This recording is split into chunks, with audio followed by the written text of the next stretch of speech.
सत्संगत जी प्रेम से कहना। सत्संगत कल भी दास ने इसी आगरा नगर के मशहूर ताजमहल, जो कि विश्व भर में मशहूर है, आज भी जिक्र हुआ, जो प्रेम का प्रतीक माना जाता है, जो इतिहास, जो उसका कारण इस ताजमहल के वजूद में आने का बताया जाता है। और वो शायर की बात भी दास ने दोहराई, जो बचपन से हम सुनते आ रहे हैं कि सारी दुनिया को मोहब्बत की निशानी दी है।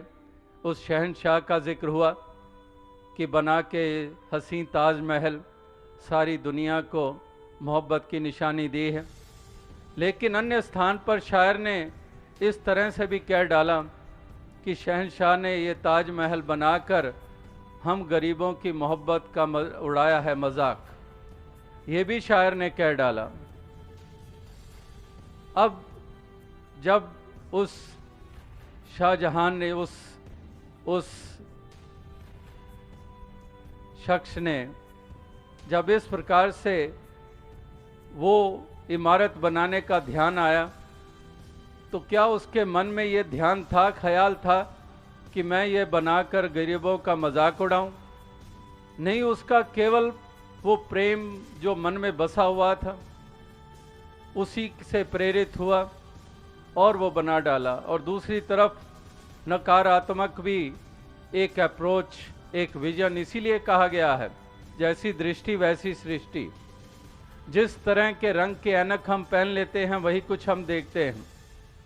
इस प्रकार से ये हमारी भेद वाली दृष्टि है, ये हमारी नकारात्मक रवैये हैं जिन्होंने धरती को स्वर्ग नहीं बनने दिया है। मालिक ने तो धरती स्वर्ग बनाई है।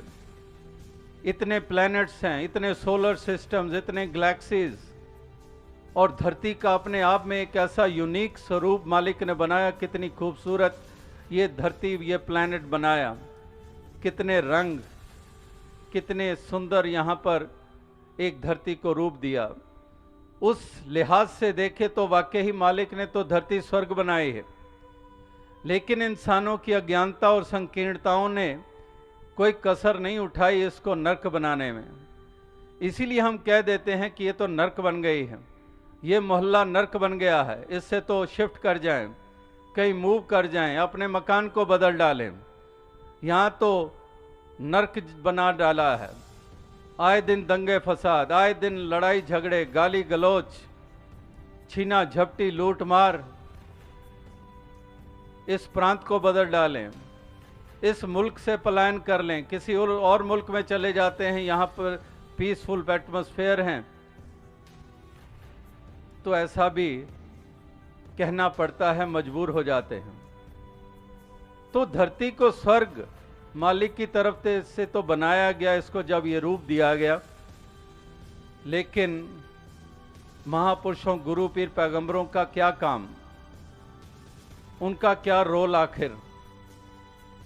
काहे को इस संसार में अवतरित होना और फिर आगे से संसार के जुल्म सितम भी सहने, आखिर उनके योगदान, उनका एक महत्व क्या? महत्व यही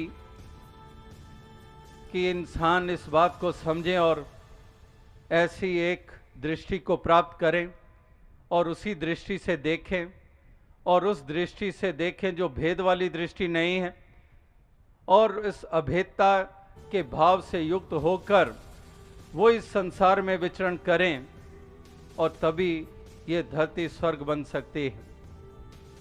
तो इसी धरती को जन्नत बनाने के लिए, इसको स्वर्ग बनाने के लिए, ये महापुरुषों की मति, ये महापुरुषों की शिक्षाएं, ये गुरु पीर पैगंबर और औलियाओं के जो कौल हैं, उनको अपनाने की ज़रूरत है। और अगर वाकई इसको अपना लिया जाए, जैसे पिछले 30 बरस से वो पंक्ति दास दोहरा रहा है, और अक्सर दास पंक्तियां दोहराता है, बार बार उसको दोहराता है, और वो एक साधारण सी पंक्ति कि हम महापुरुषों को तो मानते हैं लेकिन महापुरुषों की नहीं मानते। हम हज़रत मोहम्मद साहब को मानते हैं कि नहीं मानते, हम राम जी को मानते हैं, राम जी की नहीं मानते, हम श्री गुरु नानक देव जी को मानते हैं, उनकी नहीं मानते। को और की में केवल मात्रा का अंतर नहीं है, जमीन आसमान का अंतर है।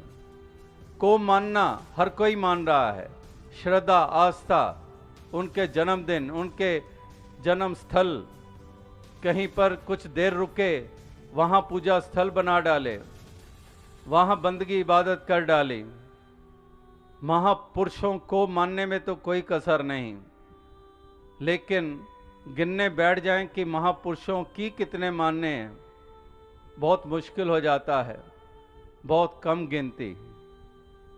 को मानने वालों की भरमार, की मानने वाले चंद, और वो चंद ही हैं जो धरती के लिए वरदान, जो गुरु पीर पैगंबरों को मानने के साथ उनकी भी मान रहे हैं। अगर हजरत ईसा मसीह जी को मान रहे हैं तो की कितने मान रहे हैं, उनकी कितनी मान रहे हैं। अगर उन्होंने कहा कि लव दाय नेबर, अगर वो कह रहे हैं लव इज गॉड, अगर ये कहा गया है कि I did not know how to worship till I knew how to love, प्यार की बात, मोहब्बत की बात, खलूस की बात, ये सब पैगंबरों ने यही तो पाठ पढ़ाया। 2.5 अक्षर प्रेम के पढ़े सो पंडित होए। किस पैगंबर ने नफरत का पाठ पढ़ाया? किसने पढ़ाया? किसी ने भी नहीं। तो अगर ये पाठ पढ़ लिया गया तो सोचे तो सही कि ये पैगंबर जिसके प्रति श्रद्धा रखता हूँ उनका पाठ तो है नहीं, और अगर मैं ये पाठ पढ़ गया हूँ तो ये आखिर पढ़ाया किसने है? ये सज्जन तो हो नहीं सकता जिसने मुझे नफरत का पाठ पढ़ा डाला, ये धर्मी तो हो नहीं सकता, ये तो मेरा मित्र हो नहीं सकता, ये मेरा हितैषी हो नहीं सकता। इसने तो वो पाठ पढ़ा डाला जो जिसके प्रति श्रद्धा रखता हूं, उस पैगंबर का पाठ वो तो है नहीं है। तो इतना सा भी अगर हम सोचने को तैयार नहीं तो हमारी अकल आखिर चली कहाँ गई है? इतना सा भी हम सोचने को तैयार नहीं और भागते चले जा रहे हैं, मातम फैलाते चले जा रहे हैं, कहर ढाते चले जा रहे हैं, लड़ते मरते मराते चले जा रहे हैं, नारे बुलंद किए और कितनों को, मासूमों को मौत की घाट उतार डाला। 2 महीने का बच्चा माँ गोद में उठाई है, कोई दर्द नहीं, दोनों को जला डाला, भून डाला। क्या यही पैगंबरों का पढ़ाया पाठ? वहाँ तो 2.5 अक्षर प्रेम के पढ़े सो पंडित होए, कि पोथी पढ़ पढ़ जग मुआ पंडित भया ना कोय। पोथियाँ पढ़ पढ़ कर हमने सोच लिया कि हम पंडित हो गए, हम मौलवी हो गए, हम बंदगी इबादत वाले हो गए, हम ऊंचे जाति वाले कुल वाले हो गए। ऊंचे कुल का जन्मया करनी ऊंच ना होए। ये ऊंचाइयां काहे की हैं? ये कौन सी हैं? ये सूझ और कैसी है? ये समझदारी कैसी है?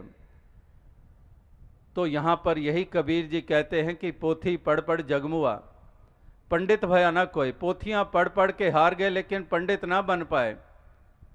लेकिन पंडित वो बन गया जिसने 2.5 अक्षर प्रेम के पढ़ लिए। उसने पोथियां नहीं पढ़ी।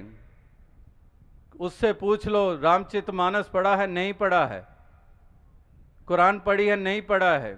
बाइबल पढ़ी है? नहीं पढ़ी है। गुरबाणी पढ़ी है? नहीं पढ़ी है। कुछ भी नहीं पढ़ा है, लेकिन प्रेम ऐसा उसका स्वभाव बन गया है, किसी से नफरत नहीं करता है, प्रेम ही करना जानता है। तो उसको हम पंडित कहें या उनको पंडित कहें जिन्होंने पोथियां तो पढ़ डाली लेकिन मन में जहर भरे हुए हैं? ये दूसरी कौम वाला, ये दूसरे मजहब वाला, ये दूसरी जाति वाला, उनको पंडित कहें या उनको पंडित कहें जिन्होंने एक भी धर्म ग्रंथ नहीं पढ़ा लेकिन प्रेम करना जानते हैं? और यही तो समझने की बात है। यही तो कुछ परिभाषाएं हैं धर्म की और मज़हब की, यही तो परिभाषाएं हैं कुछ जीवन की। इन परिभाषाओं के ऊपर अगर खरे नहीं उतरे तो वही कसौटी जैसे सोने को परख देती है। अगर कसौटी अगर सोना नहीं है तो वो भी कसौटी ने बता देना है। कसौटी ने अगर ये बताना है कि ये सोना है तो कसौटी ने ये भी बता देना है कि ये सोना नहीं है। तो इसी तरह से जो परिभाषाएं हैं इनके ऊपर खरे उतरे सभी, यानी कि जो ये दर्शाएं कि वाकई ही ये भक्त हैं, ये बंदगी वाले हैं, इबादत वाले हैं, ये प्रभु प्रेमी हैं, क्योंकि ये प्रेम करना जानते हैं, क्योंकि ये नफरत का दामन नहीं पकड़ते हैं, क्योंकि ये पगड़ी और टोपी का नाम लेकर लड़ते झगड़ते नहीं हैं, क्योंकि ये कदर करते हैं इस अनेकता की और ये मिलजुल कर रहना जानते हैं और चाहते हैं कि सभी मिलजुल कर रहें, जिसको हम मानव एकता कहते हैं, जिसको हम यूनिवर्सल ब्रदरहुड कहते हैं।